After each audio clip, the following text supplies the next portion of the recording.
Here's a tune that I really used to like, and I learned it when I was a little kid. It's called Darn That Dream.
bet you there's a class that I know of that you guys probably don't have at this school.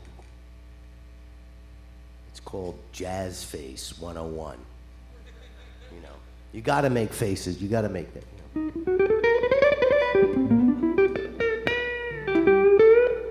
You know, it helps the music go over. You know, you need to have, you know, study that. In fact, you know, I'll show you an example. You know, when I played this thing.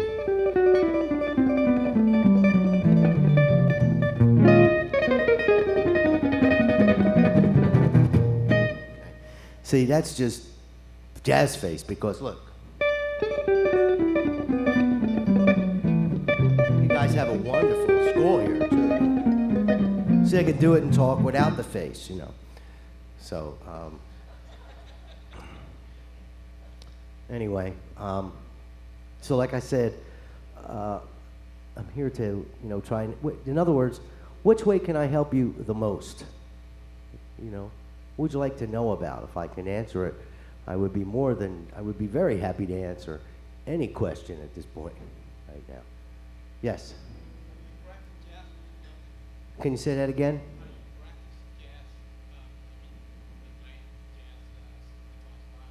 Did I practice the style?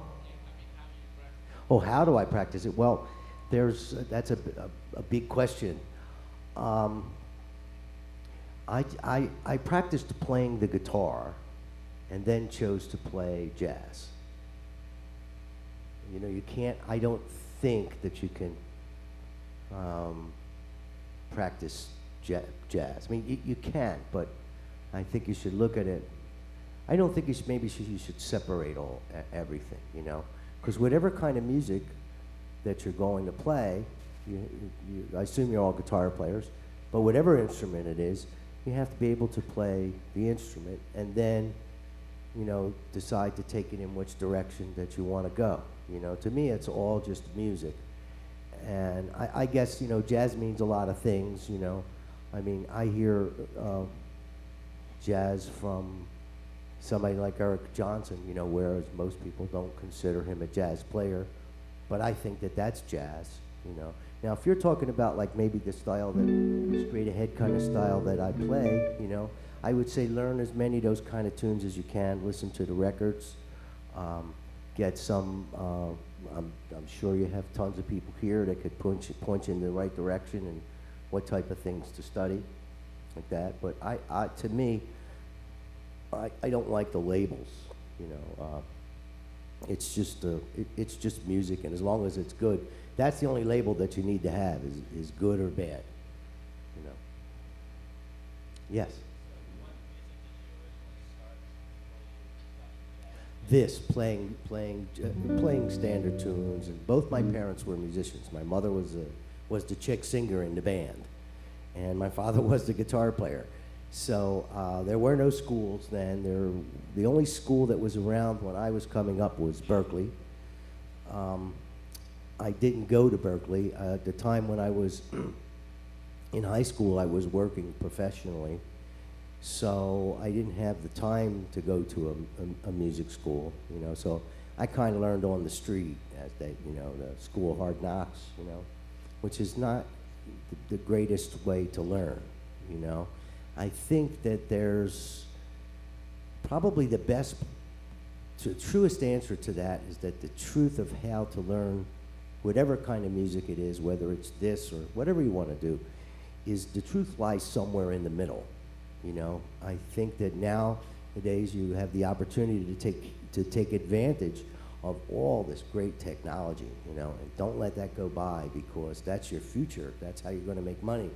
That's how you're going to make a mark in the music business. It will involve some type of technology, and the more the time goes on, the more that's going to be the case. It's, you know, I predict there won't be any more CDs. I think radio's going to change. I think the whole thing is in a state of change right now.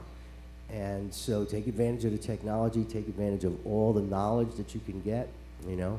And one of the best things about a place like this is that you could play the guitar 24 hours a day. You could play your music all you want, you know, and you're around other musicians to play with. And that's what's different.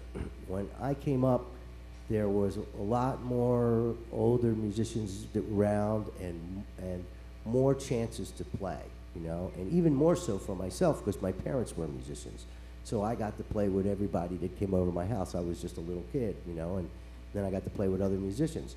So nowadays, that would be pretty difficult for somebody to do, you know, without going to a place like this, you know. Plus, the other good thing is that this is in LA. I mean, this is one of the meccas of the music business. You have LA and you have New York, and that's it. You know, and that really is that's the truth. And it's not the sad truth. It's a good truth because, you know where to go. You know, people can look at that as, oh, boy, what a drag, you know, before you can go anywhere. Well, that's not quite true because it was always here or in New York all the time was, you know. So you're in the right place and you're in the right school, take advantage of it. The more you play with other people, the more stuff you know about music, the better it's going to be, you know. And, you know, you can get something from you know, like playing rock guitar and apply it to jazz. You can get something from jazz guitar, apply it to rock. I mean, you have everything here, you know. So take advantage of it. Try not to split everything into little boxes, you know, and just soak in the whole experience and play as much as you can because that's where you're going to learn, you know, because when you leave here, it's not that easy to go out and play. You know, you're going to have to make all that happen, you know. So I know what, let's just stare at each other. So, there you go, go ahead.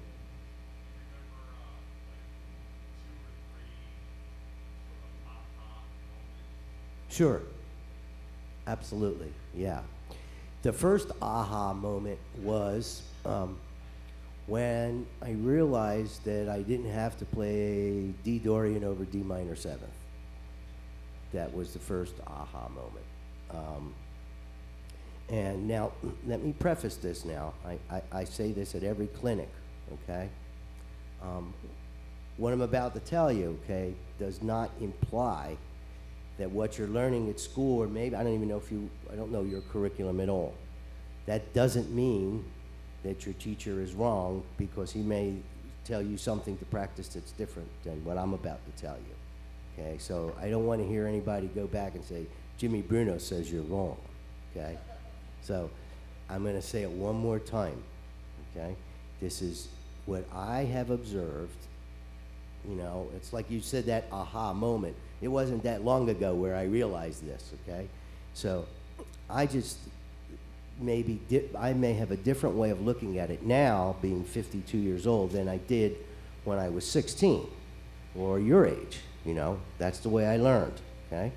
So just to be clear, this is just my little quirk on the way things are done. I'm not saying that this is the right way. Way you might be doing it is wrong, okay? So please, don't go back and tell your teacher Jimmy Bruno said you're wrong, okay? Because I'll hunt you down like a dog, okay? Anyway, the point of your question is, I started to see things not in scales, but in circles. In other words, if I had this progression,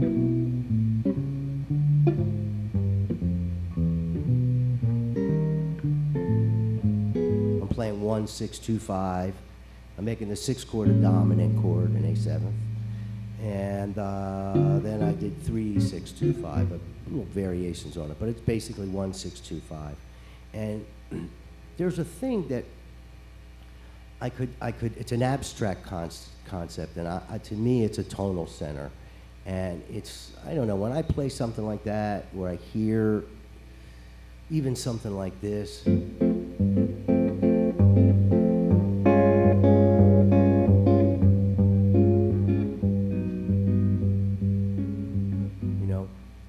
in my ear, I'm hearing this note, C, you know, and I think it's in everybody's ear, whether you realize it or not. It's kind of like,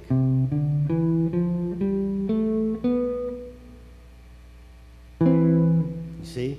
So that's the tonal center. So I think of C as being in the middle, and D, E, and F on one side of a circle, right? D, E, F, G, A, B on the other side. And they're all spinning around C, and it's making a gravitational pull in your ear to C. And so that organizes those 7 notes not in any order either, you know? Not in a scale, but more like the game Scrabble, you know? Make a word, make a sentence. Now with music, we have 5 other tones, because there's 12 altogether. So when it's the tonal center of C, you have these 7 notes, which if you played piano, you could see them. And you have these 5 other notes that add color to it. And this is what you make melodies out of. And after you make the melody and somebody, you know, analyzes what chords that you played, then they can say, oh, that was D Dorian, or maybe it was G Mixolydian, you see?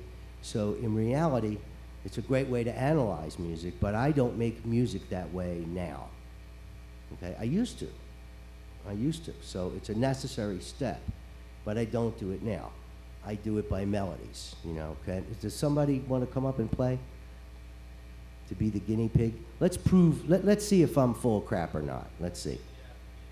You don't have, in fact, I want somebody that's very elementary, that's not a jazz player, preferably. Okay.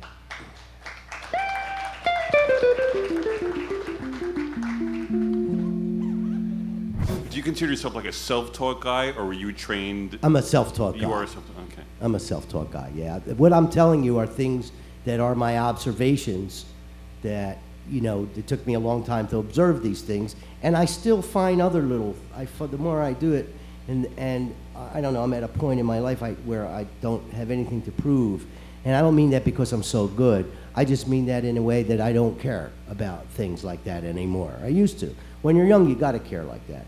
When you get to be 52, you know, I'm thinking about, you know, going out to eat, you know? I mean, that's like hip, you know, like food is hip, and, you know, but, my point is that, so I still keep finding these observations, and I think it's because I don't take it so seriously, you know, I'm kind of like, I kind of step out of the whole thing, and I can observe things. I mean, this is one of the things that I observed was, for example, can you play me a C scale?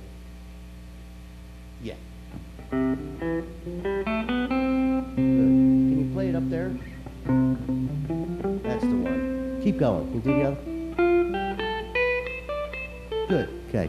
Can you, I'm going to go like this. I'm going to count. Go 1, 2, 1, 2, 3, 4. And you play me something, not the scale. In other words, this is the, see what you just played? That's the white keys of the piano. So I want you to look at what you just played, okay? Now there's the picture. So I want you to get a little piece of that picture and make some short melody. Ready? 1, 2, 3, 4. Good. Okay, let's not make them long. Let's make it a little shorter than that. 1, 2, 3, 4.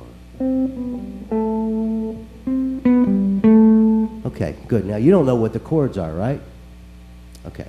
So I want you to go like this. And you see we put a little articulation in there.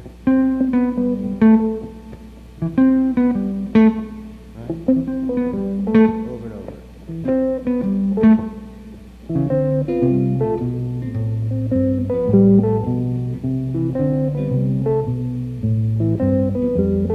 I played D minor G7. So does that mean that, is that D Dorian? Yeah, I can't argue with it that it's not. And then when is that G Mixolydian? Yeah. Is it C Ionian? Yes, it is. After, you see? You see? So I just made him make a melody, and I colored it with the chords. Okay? Let's try it a different way. And you know what? Let's do it slower, because sometimes people will say, oh, it's only sounding good because it's fast.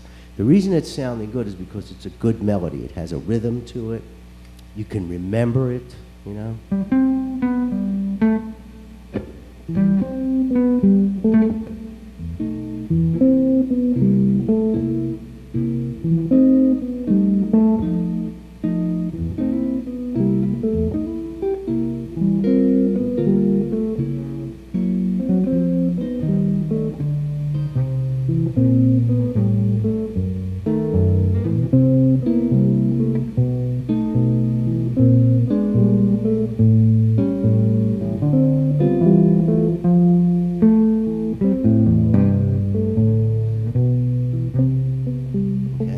He's playing B natural.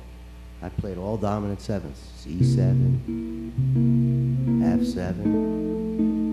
Okay? Now if you just play that note, B. Okay, now listen to this. 1, 2, 3, 4.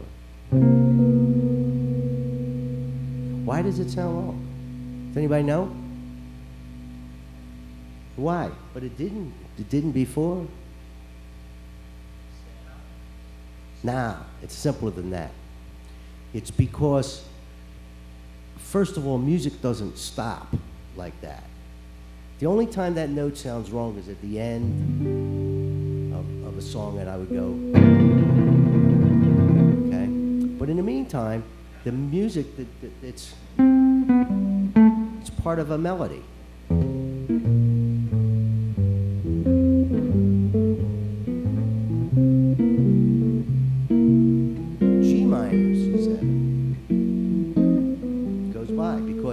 The reality of music moves from left to right in space. I don't mean outer space, but in time. You know what I mean? You're listening to it.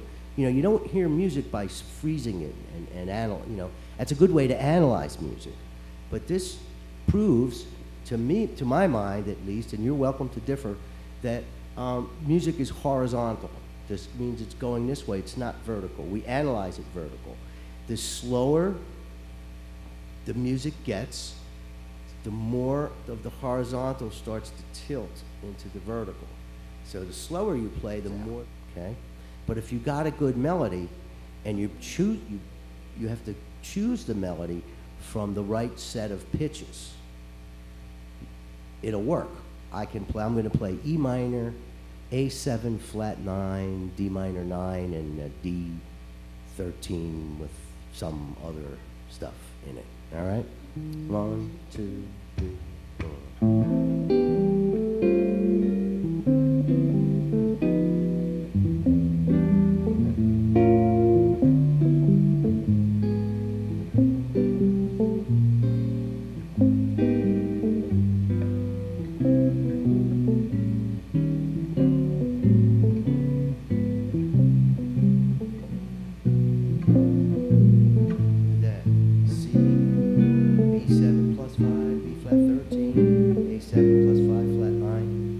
How could you possibly think about all those scales? You can't. I can't, you know. And like I'm saying, don't go back and tell your teacher that Jimmy Bruno says you're wrong, because that's not what I'm saying. What I'm telling you, what I'm trying to show you is that here's how to get into jazz, is to make melodies, okay? Worry about what the names are later, you know, because a lot of times what happens is that you can get so hung up of like A7 plus 5 flat 9, oh, that's B flat harmonic minor. Well, first of all, by the time that I thought about that, the chord went by, okay? And now I'm going, wow, where's that B flat melodic minor fingering I know? Oh, geez, I don't know one there, it's over here. Well, by that time, the drummer's already, he's picking up the blonde at the bar. Tune's over, set's over, you know, he's in his car with a girl, and you're still sitting there going, oh, there it is. You know, okay. So, sure. How do you find the chords? Well, C, A minor, D minor, G7. Take a guess. Who's buried in Grant's tune? Grant. So, C, A minor, D minor, G7. What tonal center you think it comes from? C. Right. Okay, what if I just said D minor, G7? C. What if I said G minor, C7? F. Okay? What if in other words, here's another question that I can't answer. It's like, well, what can I play over A minor 7th? Well, I need more information than that. What's before the A minor 7th? Is there a chord before it? Where does it come in the tune? Is it just a modal tune? Is it just, you know, is it just, or is it?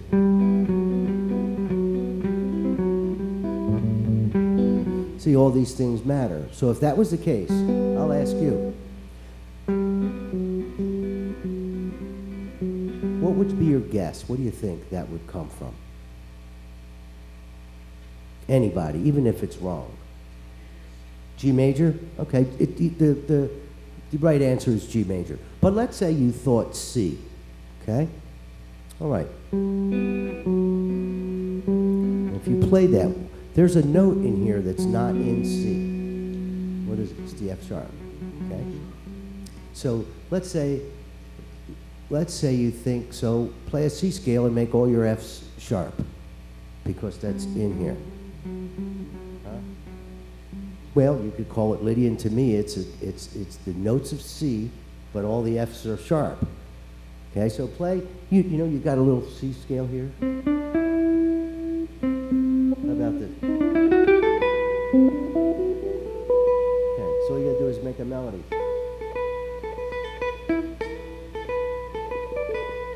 Right, ready?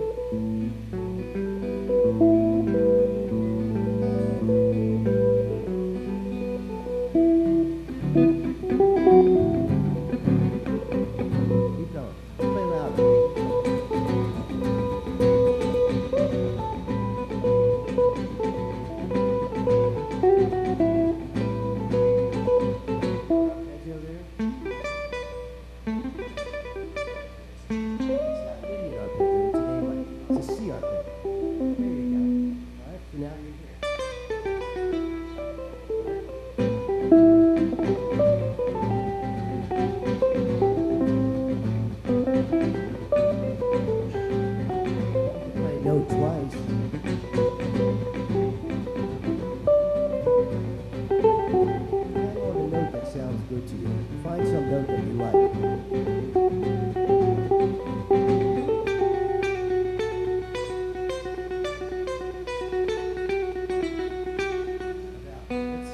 B's in there, isn't it?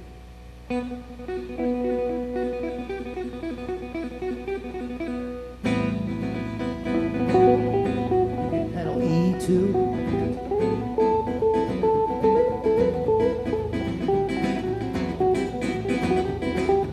Okay, now what happens to that F sharp if my next chord is D minor? F natural. You ready? You just listen for it. It's all G. Keep going. Now I'm going to play D minor. I'm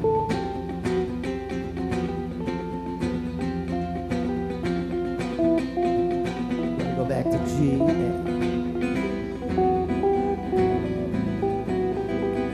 So you got.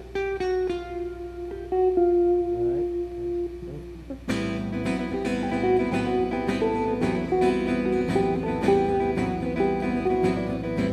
D minor now.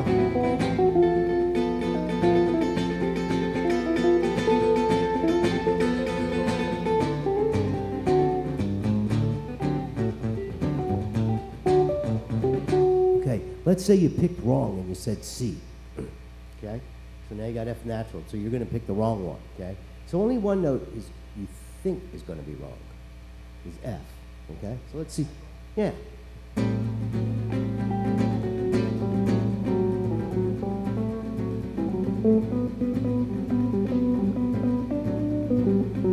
haven't played F yet. Yeah, play it up higher. Play the F higher.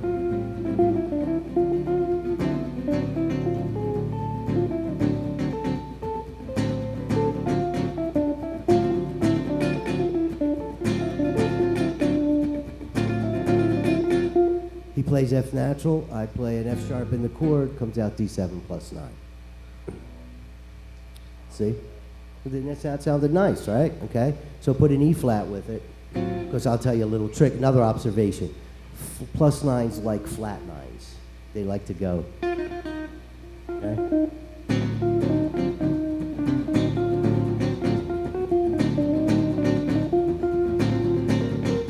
You can play from this F sharp here.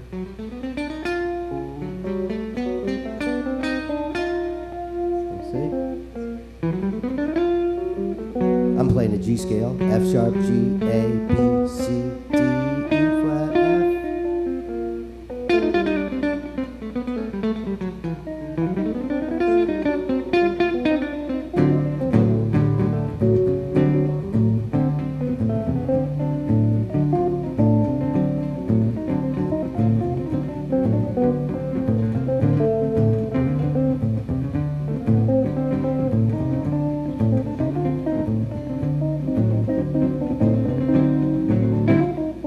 it, see how it works? As long as your melody is good, it's going to work, right? See? And so if you put F sharp here, F sharp, G, A, B, C, D, E flat, F, F sharp.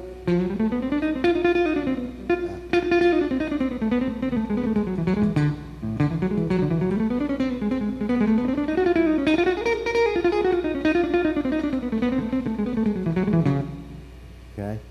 There's no scale. There isn't a scale. That's just a line.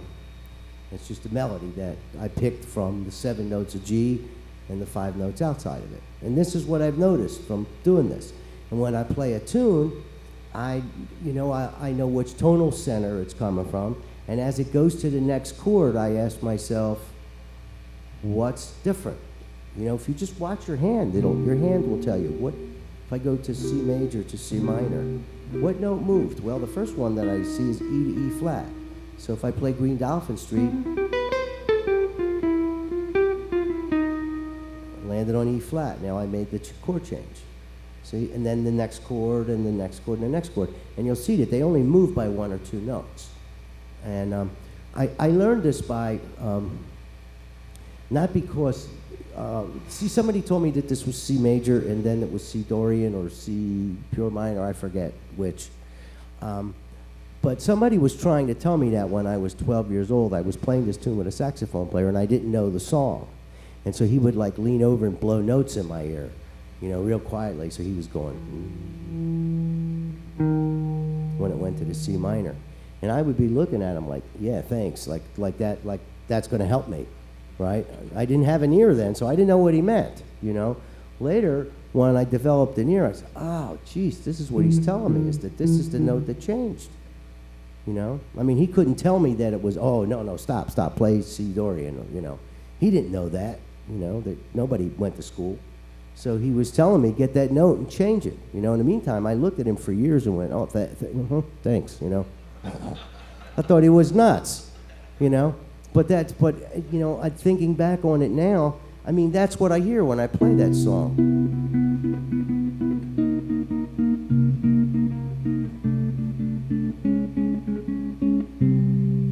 So I just follow those notes inside the line.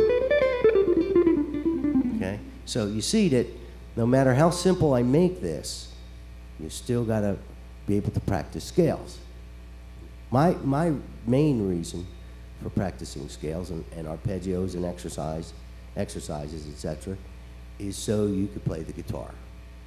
Okay? Just the same way if you played violin, you have to practice this stuff to play the violin. Or if you play the oboe, you know, or football, you have to practice exercise, you know. I like that analogy. I'm going to steal that. I'm not going to pay you nothing. I'll give you 30 cents is cool. And so, like, you know, like if you type, I don't know how many people take a typing course, but I wish I had. But, you know, the word the has a fingering, you know, T-H-E. It's always that, all the time.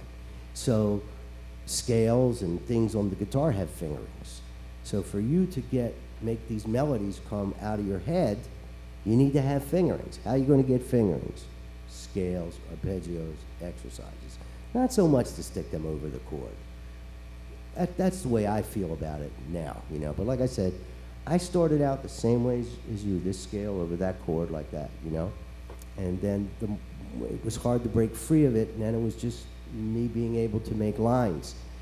And then the next thing occurred to me was that, I don't know if you noticed it, but you know, if you get a little kid and give him a saxophone, you know, and you get another little kid and you give him a guitar, inside of 1 year, the kid with the saxophone is out reading, can read 100 times better than the guitar player, has a better ear by 100 times, you know. And the reason that is because every time he sees middle C written, his fingers do this exact same thing over and over and over again. Just imagine if the guitar was only this big. Every time you saw middle C, you just go like that. You see? So it'd be easy. You know, the other C is always here. Just think about that. And C sharp was here. You know? And E flat was here. I mean, geez, inside of a year, you'd be able to read anything, you know? But unfortunately, we were all dumb enough to pick the guitar, so we're kind of screwed.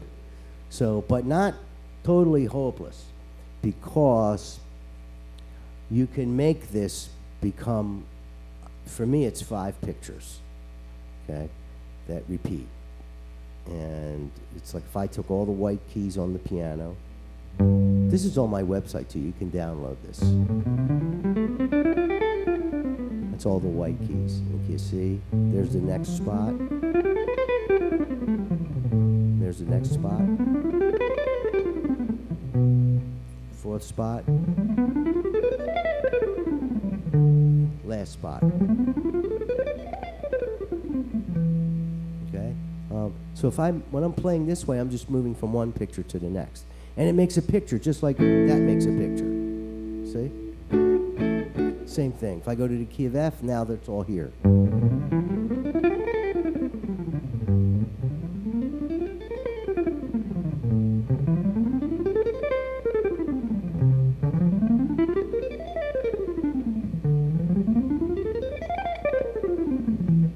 Okay.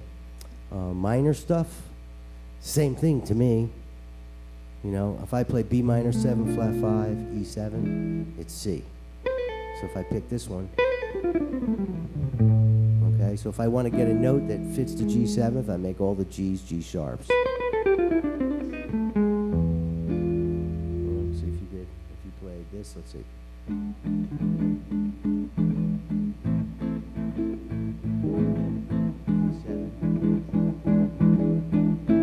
I'm just going to play C scale.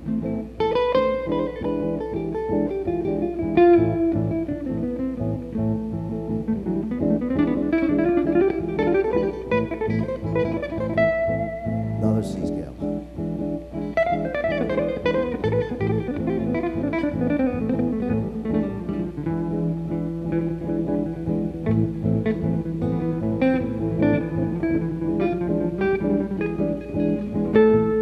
Play the G sharp to get the E7 chord.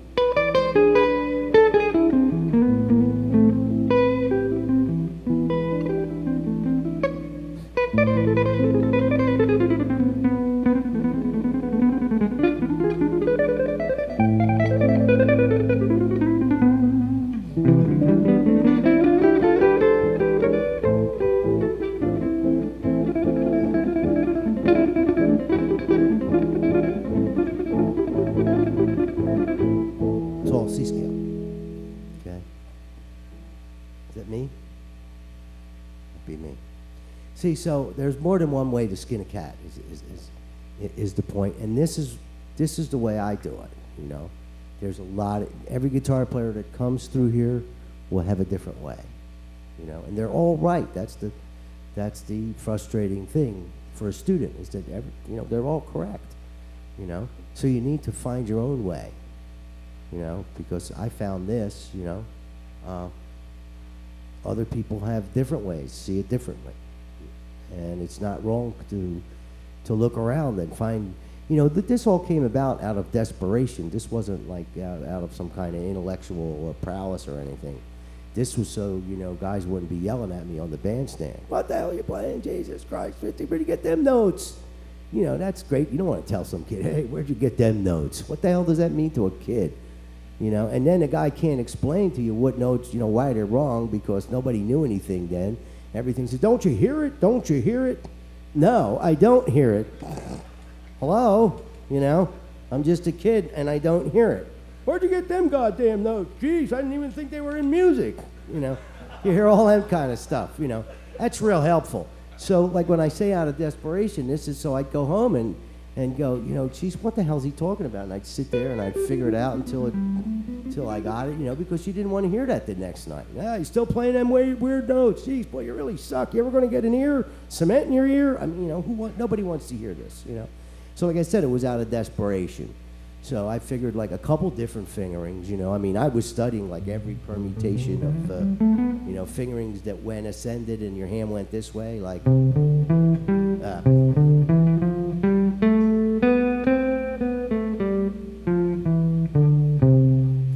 But I mean, you know, but there I was, you know. You know, know, somebody said to me, oh, you need to know all the notes of the scales. Well, how do you do that? Well, do it like that. Well, I mean, I can't use that fingering. I mean, my God, geez, why would I want to do that? You know, and then I picked up, well, maybe I should look at the classical stuff. That one. I see some faces because some people are using it, aren't they? Okay, so I thought that that one was, you know, well, okay, Segovia used it, so it must be cool, you know. So we won't put that with the Pope's genitals. But I found out that in the key of C, that, boy, this note comes up a lot, you know, all the time. At least on things that I was hearing on the records, you know, Charlie Parker. Okay? So I started to realize that, well, wait a minute, I can't have too many fingers for that note because, you know, I had a hard time learning how to hear anyway. So what was making it hard was, you know, I wanted to be like the little kid with the saxophone that heard the same pitch every time he put his fingers down. Okay, so this was no good. So now I got this sound here, and then yet in this lick, it's on my first finger, you know? So I stopped using this fingering. You know, I turned it into this. Because now it's under the same finger all the time. Over here. Third finger. Look. Third finger. Third finger. Third finger. So it's either there or it's first finger.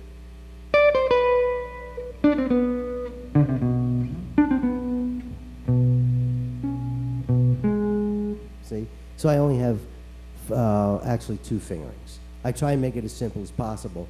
And I did that so I could take things off the record, you know. This wasn't doing me any good, you know, because now the note's over here, and then if I were to play that lick and try and put this note on this finger, wow, it's hard enough, I mean, that's, you know. So that changed all the fingering for me. But like I said, this is out of desperation. You know, it wasn't because I was smart. This is because I was scared. You know, I didn't want to go play and sound dumb, you know, because like people in those days, they weren't like, oh, okay, Jimmy, it's sounds okay, you know. Now let's try be natural there, and you know, it was like, you know, what the hell are you playing? You suck, you know. And what do you want me to play? I don't know, but don't play that shit, you know. I remember I was 19, I got a job with Buddy Rich Band. And I complained to him that after 6 months, you know, I was only getting one solo, and it was a rock solo in a really bad rock tune. You know, it was like, imagine Buddy Rich Band trying to play rock and roll, okay? That's not happening right there. And that was the only thing that I had to solo on was the C7th chord. And you know, it was just like 16 bars. And I complained to him one time that, you know, geez, you know, I would like to solo just like these, you know, doot-to-doot guys. I called them doot-to-doot guys. The, you know, saxophone players and trumpet players and trombone players. I call them doot-to-doot guys. Don't use it around trumpet players. They'll beat the shit out of you. Because they're all, especially lead players, they're all big and they're strong, you know, and they really don't care about the trumpet. They just want to beat up guitar players.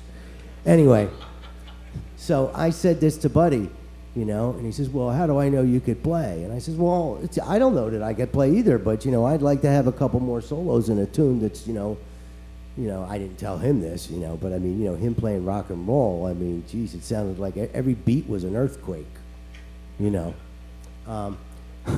So he says, okay, kid, you know, and everything with him, you know, music to him was a sport. It was like Newt Rockney, you know, like a football game, you know. So anyway, he plays a tune called Basically Blues, which was a famous chart that he played. And out of nowhere, he looks at me, stand up, play. Okay. So I started playing. I played like, I didn't even get through a whole chorus, maybe 9 bars or 7 bars. Sit down, you suck. Okay. What? sit down, you suck. I can't hear him. He's playing so loud. I'm going, what is he telling me? And the next thing I know, he's hitting me in the head with sticks. So I guess, okay, I sit down, you know. And, you know, I was 19. I felt like there was an audience there, too. I mean, this wasn't a rehearsal. You know, it was an audience just like this, you know. I felt like this big, you know. And so I says, afterwards he sends the road manager out. He says, send that little son of a bitch in here. Okay, that had to be me. Right, I was the smallest guy in the band, and I was the last guy that he yelled at. So in I go. He's got a robe on, and there's a vein over here that's like pulsating, you know. And he starts, how dare you play Berkeley scales on my band? What kind of crap is that? Didn't I tell you no Berkeley scales on my band? I said, but buddy, I didn't even go to Berkeley. I don't care, you read the same books. I heard Berkeley scales, never. Okay. So, you know, what does that mean, Berkeley scales? I mean, I only know the name of the school. I don't know what a Berkeley scale is, but that's what, you know. So I'm trying to figure out what did I play that, like, offended him, you know. So, jeez, you know, so I go to one of the tenor players, and the guy was laughing, and he says to me, he says, oh, he gave you the old don't play Berkeley scales on my band speech, didn't he? I says, yeah. I says, how did you know? He says, yeah, he did it to me, too. I says, well, what does he mean? He says, he doesn't know. It's just some crap that he heard some other musician saying. You know? I says, so what do I do tomorrow night? He says, just play the same thing you did the night before. You know, he'll say, oh, that's better. So that's what I did. So that's kind of like where my background's from. So everything that I have is kind of like a shortcut, at least my own shortcut, you know? And just because you know, I mean, I got to learn all the terms and stuff later and stuff, and they did help me. They did help me to analyze things, you know. But I always get the question, you know, what are you thinking about when you're playing? I'm not really thinking about anything. I'm listening to what I play. Another thing that I found out is that when you practice is over here and playing's over here. They're 180 degrees apart. You can never, I'm sure, everybody here will be playing somewhere at a jam session and go, you know what, I'm going to try that lick that I learned, you know, whatever it might be. I'm going to try that, you know, F sharp Jupiter scale here, and you know, over. I'm going to superimpose a F sharp scale from Jupiter over that D minor with the European moon groove. And you go there and you go, you know, and now you just practiced it and you went, wow, that's hip. You practiced it in the room and you put it against the computer and you go, man, that's hipper. That sounds so hip, you know. And there you are at a jam session. I'm going to put it in, you go, and it just sounds like the worst piece of garbage, you know. And it never works. It never works. I've been doing it for 40 years, and every time I do it, it sucks. It's like somebody throws a hand grenade. You're playing along just fine until you go, I think I'll put that Pluto scale here. And it's like, God, you know? And it's so, but you need to practice the scale from Pluto, and then you need to practice it so much that you actually hear it naturally in your improvisation, because it's a different part of your brain. You know, when you're playing, you shouldn't be thinking about that. You should be feeling the music, listening to it, you know, and also listening to what you're playing against what's happening behind you, you know. So you got to get into that zone, you know, and it takes practice. What you're practicing when you're playing is getting into the zone. When you practice when you're practicing, that's like studying a language. You're learning the words and the fingers and this and that, you see. So until that word becomes a part of your vocabulary, no matter where you try and stick it in, it's just not going to work, you know? That's like, you ever see like people learn a word for the day? You know, I don't know if it's but, you know, when I was younger, we'd get a word and just try and use it everywhere. You know, I remember the last time I tried to do that was the word genre, you know. And everything asked me, well, that particular genre, you know, it's the wrong genre. It's not appropriate genre. You know what I mean? I just keep using it all the time. And that's kind of like, you know, the same thing with the scales. You know? All right. I'll play another tune.